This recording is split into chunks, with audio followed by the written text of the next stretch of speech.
How to use voice typing on Samsung Galaxy Watch.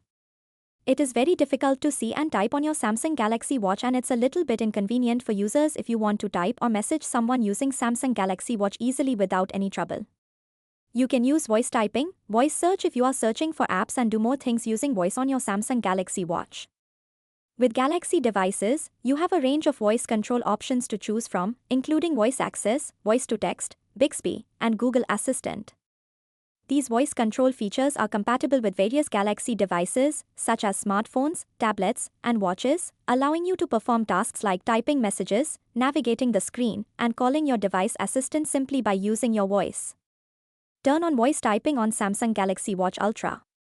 Step 1. Swipe up from bottom to up on your Samsung Galaxy Watch. Step 2. Now, open Messaging app and tap on Start Chat and keyboard will pop up. Step 3. When keyboard pops up, you need to swipe from bottom to top and you will get additional options.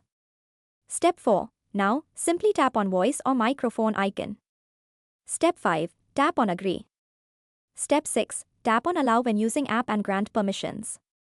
Step 7. Now, you can compose message and send message by just speaking by your voice and tap on check mark once done and message will be sent. That's it. This is how you use voice typing on Samsung Galaxy Watch without any trouble, and it's pretty easy, and all you need to do is just enable voice typing and allow permissions and start speaking and use voice typing on Samsung smartwatch.